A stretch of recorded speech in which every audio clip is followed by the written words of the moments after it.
Hi, and thank you for tuning in to Noir Histoire. I'm Natasha, and in this episode, I'll be discussing The Secret Lives of Baba Segi's Wives. The Secret Lives of Baba Segi's Wives by Lola Shoneyin is a novel about a polygamous Nigerian man, Baba Segi, who has 4 wives and 7 children. The household was stable and had a steady rhythm until the arrival of the 4th wife, Bolanle. When she joins the household, her being younger and more educated than the other women incites their jealousy, which leads to them plotting and scheming to get her out. Her position is made even more precarious as her and the baby-obsessed Baba Segi struggle to conceive a child, which leads to some big family revelations. Baba Segi is a man in his 40s, lamenting over the fact that after 2 years of marriage, his newest and youngest wife, Bolanle, is still not pregnant. By the time they married, he already had 3 wives and 7 children, yet he is insecure about his marriage to Bolanle because, unlike himself and his other wives, she's graduated from a university. When Baba Segi began showing an interest in Bolanle, his friends warned that he was taking a chance with her. They planted fear in him that she's a beautiful young woman who's only interested in using him for his money and will eventually leave him for a younger man. He's been passively trying to impregnate Bolanle, but with 2 years having passed and her still not being pregnant, he starts to worry. It's telling that his first instinct isn't to have a conversation with Bolanle to express his concerns. Instead, he goes to Teacher, a medicine man and advisor that the local men visit and hang around. I was kind of expecting Teacher to give Baba Segi problematic advice, but was surprised that he was reasonable during their conversation. Teacher advised Baba Segi to try to communicate with Bolanle in the manner in which he might be most receptive. The key there being that he felt the first step should be to have a conversation with Bolanle. Given that she's attended school and values learned people, he advises that they go to a hospital instead of relying on medicine and potions.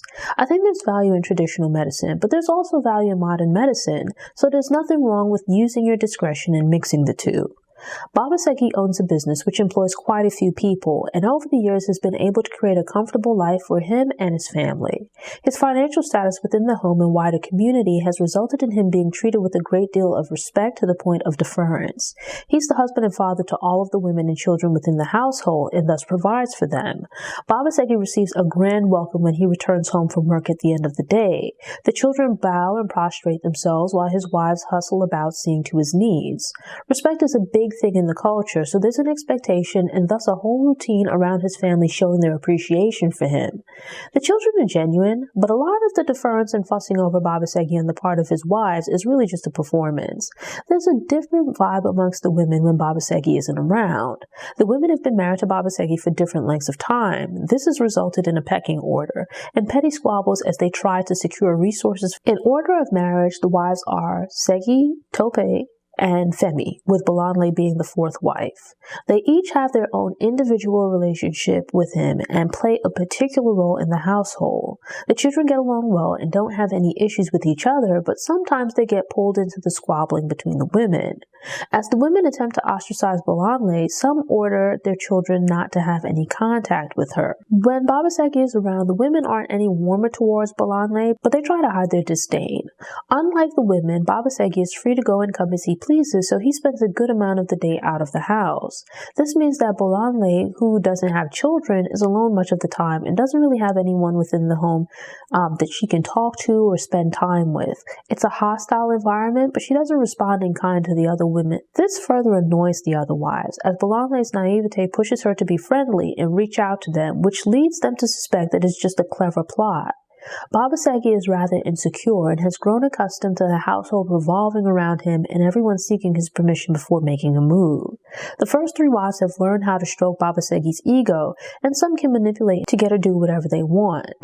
Bolanle has had a different life experience than the others, and without fully understanding the flow and expectations of the household, she sometimes unknowingly commits breaches of protocol. When she has an idea or wants to do something, she just does it. Yet such is the household that her making seemingly insignificant decisions, such as leaving a room without asking permission, is a big deal. Without knowing it, Bolanle has become a catalyst for discomfort within the household. The wives immediately regard her as a potential problem, and Baba Segi slowly begins to share their feelings. We get a glimpse into how Baba Segi and Bolanle met and began seeing each other, but it's largely from Baba Segi's perspective. It seems they met and he was attracted to her while she thought he was nice. but it becomes clear that there were some details about her life prior to their marriage that has not been shared with Baba Segi. That's not to say that she lied to him, but rather that they likely didn't spend enough time getting to know each other and discussing their expectations before getting married. It turns out that Bolanle is not against becoming pregnant, and as teacher assumed, is open to visiting a doctor with Baba Segi to figure out why they haven't conceived a child. The entire exchange at the hospital offers insight into Baba Segi's psyche and personality. He just storms through the place like a bull in a china shop. It's not a matter of him not having much of an education, because you don't have to go to school to learn manners. The bigger problem has more to do with him living in a very closed world where achieving financial success has allowed him to stagnate as a person. There's a difference between book sense and common sense, but there's value in both. In Baba Segi's case, he seems to have none of either, and it shows in the way that he moves through the world. A simple thing like going to the doctor with him is an entire ordeal. You get the sense that he's never been to a medical doctor before. Visiting a hospital is a new and uncomfortable experience for him, and to deal with his discomfort, he takes offense at everything. Refusing to ask for or accept directions, he instead stamps around the hospital, going in the wrong direction until Bolanle gently redirects him. Basic questions about what brings them to the hospital are met with his overly aggressive and hostile responses. When asked demographic questions, he speaks over Bolanle to the point where the nurse becomes annoyed and asks why Bolanle can't speak for herself. It becomes clear that when Baba Segi doesn't know something or feels out of control, he responds by becoming aggressive or shutting down. He can't bear anyone giving him advice or telling him what to do. They meet with the doctor and begin discussing their experience thus far with trying to conceive. Their infertility as a couple, if they are infertile, can be a result of a medical issue with her, him, or both of them. Yet he automatically assumes that Bolanle might be barren. The doctor asks questions that seem typical for discussing reproductive health, yet he's offended. Part of this might be because the doctor is a man asking Bolanle about her menstrual cycle and their sex life. These are intimate questions, but to be expected, and I would also assume that a physical exam would be required at some point. Granted, some terms used by the doctor might be unfamiliar and leads to Baba Segi becoming upset because he feels like they're talking around him and trying to make fun of him because of his comparable lack of education. The nurse did a double take upon learning that Bolanle was a university grad because it doesn't seem to make sense that she'd be with Baba Segi. I felt sorry for him because it's obvious that he was uncomfortable, but his behavior was unacceptable. The doctor at one point threatened to call security because he was getting so out of control and disrupting the appointment. Often, when we think of the pressure placed on people to get married and have children, it seems to be aimed at women. And thus we think of women, their identities and sense of self-worth as being tied up in marriage and having children. Yet in this case, a large part of Baba Segi's identity is tied to his wives and children. Having this fourth wife who is young and beautiful but has given birth to no children is a poor reflection on her, but also a poor reflection on him. He feels that the suspicions expressed by the other men might be true and he'll become a laughingstock. He's shocked into silence upon learning that Bolanle had sexual experiences before they met. And not just that, but her first experience was around 15 and she became pregnant around 16, though that pregnancy was terminated. Surprisingly, Baba Segi didn't seem angry, but rather became very subdued. This was another instance where I found myself questioning how well these two really knew each other before getting married. They'd been married for 2 years at this point. The courtship seemed short, but was there an engagement? I don't think you have to tell your partner about everyone you've dated or sexual partners unless it might affect your relationship in the present, i.e. resulted in children, it's a relative/friend of theirs, the person might pose a danger, etc. But wouldn't there be at least a basic overview of your past? You guys don't have conversations where you mention the basics of what went wrong or right in previous relationships and what you're looking for or need now? It's also revealed that Bolanle had been consensually sexually active, but her pregnancy was separate from that relationship and had been a result of rape. Experiencing a sexual assault or rape is something that a lot of people keep to themselves as an unfortunate result of feeling shame or a host of other emotions. I would like to think that you should feel supported enough in your relationship to tell your husband or wife about having such a traumatic experience, but I understand why why some might choose to keep it to themselves. In this case, Bolanle has kept this to herself, and the experience has changed her tremendously as a person, in the sense that there's a clear divide in her personality as far as who she was before and the person she is after. Her rape played a role in her decision to marry Baba Segi. Without understanding the catalyst, Bolanle's mother, Mama Bolanle, was very upset that she married this older man with multiple wives. She worked hard to put Bolanle and her sister through school and then university.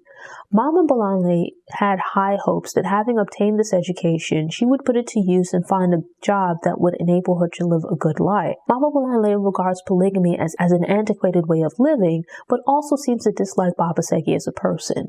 Bolanle married Baba Segi without her family's approval, but she still goes back to visit, though there is now some distance between her and her mother. By the time Bolanle arrived in Baba Segi's household, the other three wives were already dividing the resources he provided amongst themselves according to their pecking order. A fourth wife now meant they would each get a smaller piece of the pie. None of them are described as being any more or less beautiful than any of the other wives, though Femi, the third wife, is regarded as a sharp dresser who Baba Segi enjoys taking out to show off. Yet Bolanle is younger than the other wives, and there's fear that her newness will make her Baba Segi's favorite. Baba Segi has been married to Segi, his first wife, for about 16 years, so they have the longest history, and they likely are the closest in age. This would put Segi's age at around late 30s to 40, while Bolanle is now 25. The ages of the other two wives fall somewhere between. The oldest wife is seemingly the most mature, though that's not to be confused with kind, as she's with the foolishness too. It's just that she's more sure of herself, and it's reflected in her calculating demeanor. The second wife, Tope, is sympathetic towards Bolanle, so when things start getting hectic, she pulls back on trying to give Bolanle a hard time. Femi, the third wife, is really the one who brings drama to the story, and she's low-key borderline insane, and becomes more of an instigator as the story progresses. In addition to Baba Segi, none of the three wives have gone to school or obtained much of an education.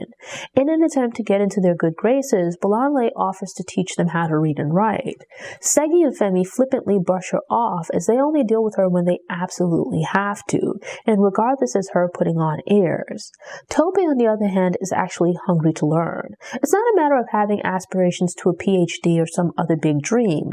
She'd just like to learn at least the basics so that she can understand her kids' schoolwork. But her lessons with Bolanle are cut short by the other wives dissuading her against learning from the new wife. Tope is sympathetic towards Bolanle, as she doesn't feel as threatened by her. She seems like a genuinely nice person, or at least she's less petty and conniving in comparison to the other two original wives. But given the structure of the household and the pecking order, she's torn between the two factions, because in being overly kind to Bolanle, she might end up finding herself ostracized as well. Thus, when the other two wives begin to conspire against Bolanle, Tope tries to stay neutral as much as possible. This lack of education in comparison to Bolanle inspires a lot of insecurity, and because some of the wives are themselves doing wrong, they see offense where none is intended. They view her through their own prejudices and insecurity, which causes them to assume that she's looking down on them when she's really not. Bolanle is quite kind and makes efforts in good faith to be courteous, but the other wives have already made up their mind to not like her. With Baba Segi, Bolanle having been pregnant before, but now being unable to conceive is cause for concern. His underlying insecurities come to the forefront as he views there being two explanations for the situation.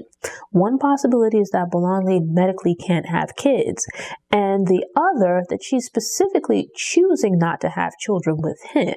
He sees it as a possibility that she seduced him knowing that she could not have children. This feeds his concern that she's just with him for his money.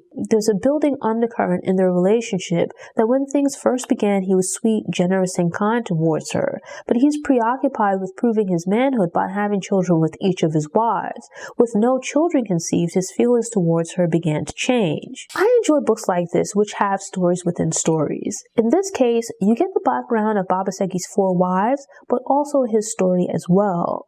Though the details differed, all 4 of the wives wound up married to Baba Segi due to problems within their family's home, though Bolanle's situation was further complicated by her rape. Her father was an alcoholic who escaped from his responsibilities and difficulties in life by either physically leaving the home or through alcohol. To say Mama Bolanle was overbearing isn't enough, as she's described as being very difficult and constantly browbeating her kids. She has never-ending criticisms and is never satisfied and has nothing good to say. She encouraged her daughters to go to school and get an education so they could do something positive with their lives. Part of this was advocating for them to live modern rather than traditional lives so their experiences would be more full. Parents should encourage their kids and be hands-on and actively involved to keep them on track. But some parents, such as Mama Bolanle, go overboard to the point that their demands and unrealistic expectations stress the kids out and has the opposite effect of their intent. Bolanle looks back over her life and remembers coming home from school with great but maybe not perfect report cards. She'd fear having to face her mother, as anything less than perfect would result in a complaint or punishment. To further give Bolanle a complex, Mama Bolanle would browbeat her about her grades and complain she's not trying hard enough, only to turn around and tell her sister to be more like Bolanle. Mama Bolanle's method of motivation was counterproductive, and what was likely meant to encourage Bolanle instead destroyed her confidence and self-esteem. After the rape, she felt like she couldn't go to her mother and tell her what happened out of fear that it would be viewed as another disappointment. Thus, it became a secret that she would carry with her. Over time, the various traumas she's experienced eat away at her. This is because instead of viewing herself rightfully as a victim, she instead regards it as a failing on her part and feels as though she's been defiled in some way. As a young woman, Segi was quite ambitious and had various hustles that allowed her to earn and save quite a bit of money. She might not have attended school, but was smart and used her mind to figure out how to provide for herself.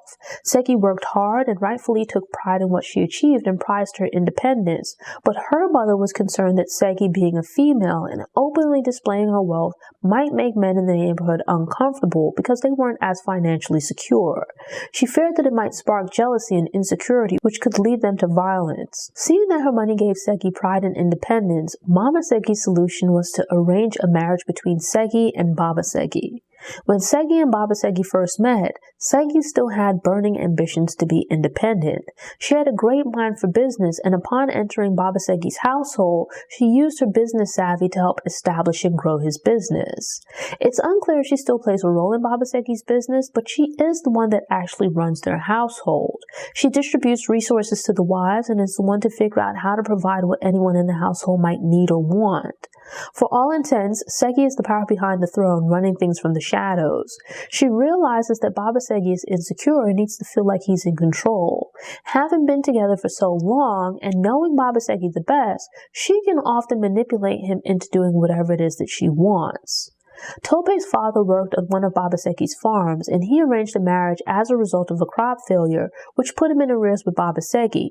She too dreams of independence, but her ideal situation doesn't involve money or other assets. Instead, she would like the freedom to live a simple life where she can once again experience the freedom she felt at having her hands in the soil. Unlike the other wives or even Baba Segi, Femi comes from a financially comfortable family and lived a rather privileged life until her parents passed away. She was still very young when her parents died, and family members grabbed up their assets before casting her into a life of poverty. She spent years working as a servant to people who treated her horribly. Being downtrodden took the fight out of her, and it felt like she'd never find a way out until she was introduced to Christianity by chance. Femi is a prime example of hurt people hurting people. She'd been kicked around as a child and young woman, and those wounds have scarred her as a person. When the opportunity arose, she got revenge on the people that wronged her and now sees herself as being chosen. Femi is devoutly religious to the point of being a fanatic and puts a great deal of faith in prophets at her church, which sounds like high-ranking members. Having come through her hardships, she sees herself as being good and anyone she perceives as being a threat or against her as evil. Baba Segi isn't a bad husband on purpose, I guess, but rather because he's clueless. He doesn't treat his wives terribly, but because of his own ignorance, he doesn't really understand how to make them happy and content. Part of the issue is that his wives tend to lie to him instead of having honest conversations about his shortcomings. They also came together because of money. As he and Bolanle go through the process of fertility testing, Baba Segi's limited understanding becomes clearer. Bolanle goes through the required tests, and they now need him to undergo testing as well. It turns out that Baba Segi has been sexually active with his wives and understands the basics of how to conceive a child, but for the most part, his sexual experience has been less motivated by pleasure and more by his overwhelming desire to have as many children as possible. He's not concerned with being a good lover to his wives or even enjoying himself. Conceiving children is the mission, and he's focused on getting the job done. Baba Segi has to visit the doctor's office to provide a sample and is completely lost when placed in a room by himself. Being embarrassed or uncomfortable in such an environment would be understandable, but in this case, he doesn't know what to do to produce a sample on his own without assistance, and he becomes frustrated, as occurs throughout the book, when he doesn't know or understand something. This is a grown man in his 40s who isn't sexually inexperienced, but there's just so much that he doesn't know about the world or himself.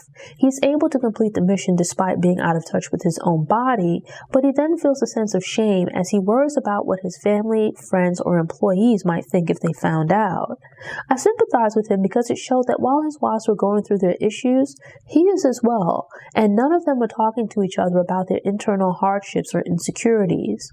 Baba Segi doesn't strike me as a bad guy, but he's trying to fit the expectations of what his society tells him a man should be, even if he doesn't quite understand why, or this isn't really who he is or wants to be. Throughout the secret lives of Baba Segi's wives, we see that because of the culture, children are very highly prized. Regardless of whatever other success you might have, life is viewed as being incomplete without children. Not even necessarily being happily married, but specifically having children. For women, being a mother, and for men, being a father. Not having children reflects negatively on that individual's manhood or womanhood. Being unable to conceive or not having children is seen as a personal flaw and internalized as a failing.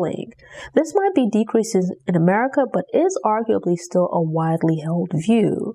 Something that was pretty interesting here and also exists in the real world is that often any issues with fertility are assumed to be on the part of the female.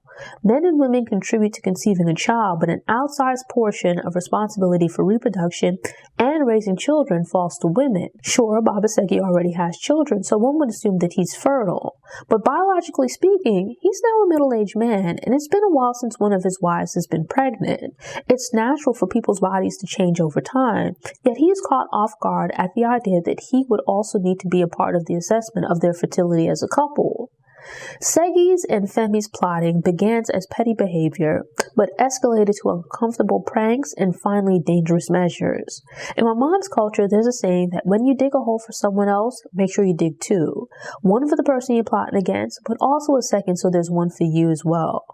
Meaning that when you plot and scheme against other people, you should also prepare yourself as well for bad things to happen to you. The book begins innocently enough, but became a page-turner as the story unfolded through twists and revelations. I was drawn into the story from the beginning, but became even more vested after getting a bit of background on each character. It made everyone feel fleshed out. With all of the plotting and scheming, it reminded me of a milder Game of Thrones, where allies and enemies change and no one feels safe as they compete for resources. I find that with poorly written books, the characters tend to be saints or devils, but fortunately that's not the case here. The characters are very complex with both good and bad points. They do bad things, but it's typically for reasons that are understandable. Learning everyone's backstory puts their motivations in context. You still sympathize and understand. Because in understanding their backstory, it doesn't excuse their actions, but helps to explain their motivations. They might not be good, but over the course of the book, you come to care about what happens to them. I began to want them to get the things they wanted for themselves, but didn't necessarily agree with the means that they were attempting to use. I've just touched on the surface level of things, but there's quite a few twists and turns that will draw you in and keep the story chugging along. Although this is a work of fiction, both the characters and story felt realistic, like this is something that could truly happen. Polygamy is a major theme within the book, and it's used to shed light on these women strategizing against each other to obtain resources for themselves and their children, and actually strategizing against Baba Segi. But you can also look at the story and apply it to life in general, with people trying to get and obtain things for themselves. The pressures of society to progress along a predetermined path and have certain things in your life. That doesn't have to just be material possessions, but even experiences and relationships to be valued and respected within society. Pressure to do, be, and otherwise live up to these expectations can sometimes lead to people doing unsavory things in desperation.